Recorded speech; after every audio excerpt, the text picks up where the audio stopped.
అసలు దీపావళి పండుగను మనం ఎందుకు చేసుకుంటున్నాం? శ్రీకృష్ణుడు 16,000 మంది గోపికలను ఎందుకు వివాహం చేసుకున్నాడు? భూదేవి తన సొంత కుమారుడిని తన చేతులతోనే తను ఎందుకు చంపేసింది? నరకాసురుడు బ్రహ్మదేవుడి నుంచి ఏం వరం పొందాడు? దానికి దీపావళికి సంబంధం ఏంటి?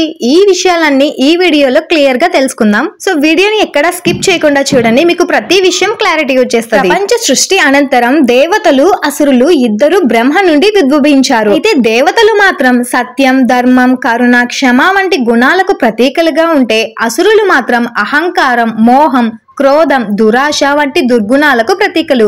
సృష్టిలో సమతౌల్యం నిలుపుటకు వీరి మధ్య యుద్ధాలు జరుగుతూ వచ్చాయి. ఇప్పుడే భూమాతకు ఒక వరం వల్ల నరకాసురుడు పుట్టాడు. కొద్ది కాలం వెనక్కి వెళ్తే ఒకప్పుడు విష్ణువు వరాహ రూపంలో భూమిని రక్షించాడు.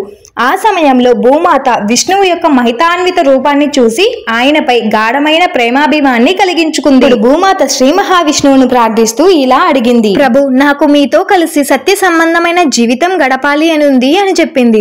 అప్పుడు విష్ణువు నవ్వుతూ ఇలా చెప్పాడు, ఇప్పుడు కాదు, కానీ దశావతారాల్లో వచ్చే ద్వాపర యుగంలో నేను కృష్ణుడిగా అవతరించినప్పుడు నీకు మాతృభూమిగా భాగ్యం కలుగుతుంది అని చెప్పాడు. భూదేవి విష్ణువు నుంచి వరం పొందింది. ఆ వరం ప్రభావంతోనే భూదేవికి ఒక పుత్రుడు జన్మించాడు.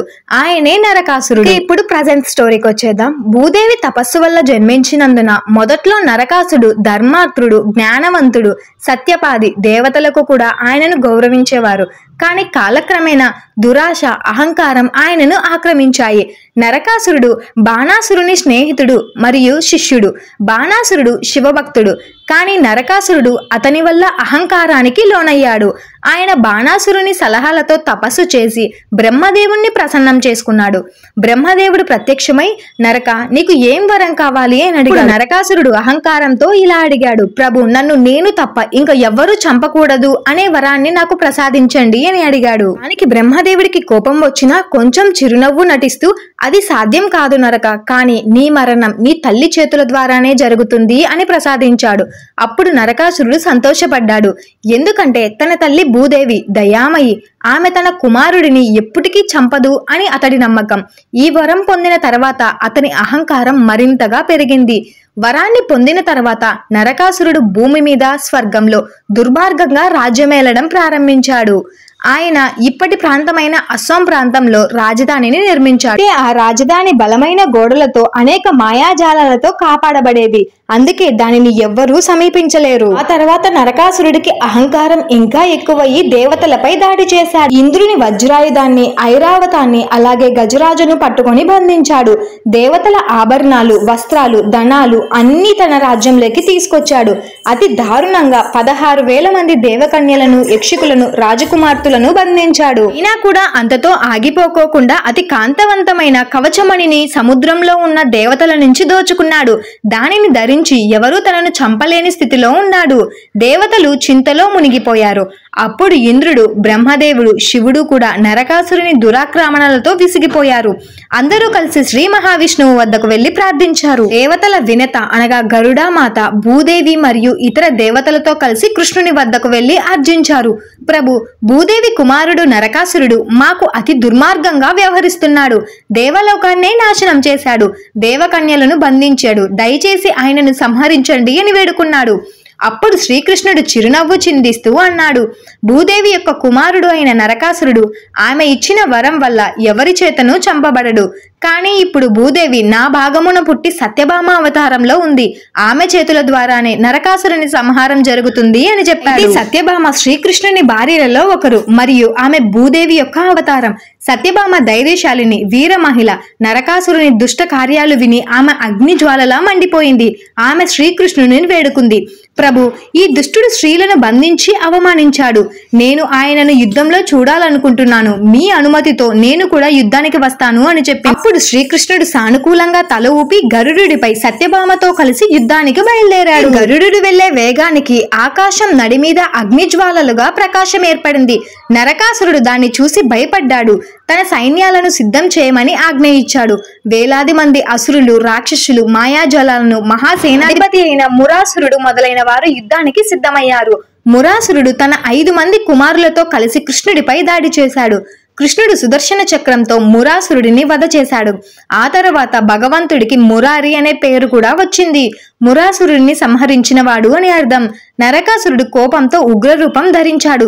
ఆకాశమంతా విస్తరించిన మాయాజలంతో యుద్ధభూమి చీకటిని కమ్మేసింది. కృష్ణుడు గరుడుని శంఖం ఊదాడు. సుదర్శన చక్రం మెరిసింది. యుద్ధం మరింత ప్రళయంగా మారింది. మధ్యలో శ్రీకృష్ణుడు కొంతసేపు వెనుకకు వెళ్ళినట్లు నటించాడు. అప్పుడు నరకాసురుడు బాణాలను ఎగురవేశాడు. కానీ కృష్ణుడు అవన్నీ తప్పించుకున్నాడు. అయితే సత్యభామ రోషంతో లేచింది. ఆమె చేతులలో ధనుస్సు పట్టుకొని గర్జించింది. దుష్టుడా, స్త్రీలను అవమానించిన నీకు ఈ స్త్రీ చేతుల ద్వారానే అంతమని చెప్పింది. సత్యభామ బాణంతో నరకాసురుని ఛాతిని చీల్చింది.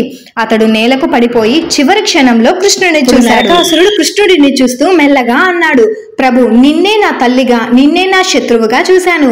నా అహంకారం నాకు అంతం తెచ్చింది. కాబట్టి దయచేసి నా ప్రాణాన్ని నీ పాదాల దగ్గరే సమర్పించుకోనివ్వు అని చెప్పాడు. అప్పుడు కృష్ణుడు ప్రేమగా, నీ పాపాలు అన్నీ అంతమైపోయాయి. నీ మరకం ద్వారా ఈ ప్రపంచం మళ్ళీ ధర్మ మార్గంలోకి వస్తుంది అని చెప్పాడు. అప్పుడు నరకాసురుని ఆత్మ శాంతి పొందుతుంది.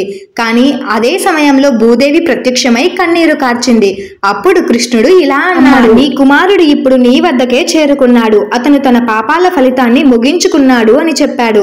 ఆ తర్వాత యుద్ధం అనంతరం కృష్ణుడు నరకాసురుని రాజధానిలోకి ప్రవేశించాడు. 16,000 మంది దేవకన్యలు బంధించబడి బాధపడుతూ ఉన్నారు. వారు కృష్ణుడిని చూసి ఇలా ప్రార్థించారు, ప్రభు, మేము ఈ దుష్టుడి బంధంలో చాలా అవమానాలు అనుభవించాము. మమ్మల్ని రక్షించండి. మేము మీ శరణు కోరుతున్నాము అని చెప్పాడు. అప్పుడు కృష్ణుడు వారందరినీ ఆశీర్వదిస్తూ, మీరు స్త్రీల గౌరవం కోసమే బాధపడ్డారు. ఇక మీదట ఎవ్వరూ మిమ్మల్ని అవమానించరు. మీరు నాతో సమానమైన గౌరవాన్ని పొందుతారు అని చెప్పాడు. అలా కృష్ణుడు వారిని వివాహం చేసుకున్నాడు. వారందరూ ధర్మపత్ని స్థాయిని పొందారు. దీపావళి పండుగ విషయానికి వస్తే నరకాసురుడు సంహరించబడిన రోజు అశ్వయుజ బహుళ చతుర్దశి, అంటే దీపావళికి ముందు రోజు. తరువాత రోజు అమావాస్య, అంటే నరకాసురుని దుష్టత్వం అంతమై ధర్మం వెలుగులోకి వచ్చిన రోజు. అప్పుడు ప్రజలు సంతోషంతో దీపాలు వెలిగించారు. ఇది నరక చతుర్దశి మరియు తదుపరి రోజు దీపావళిగా ప్రసిద్ధి చెందింది.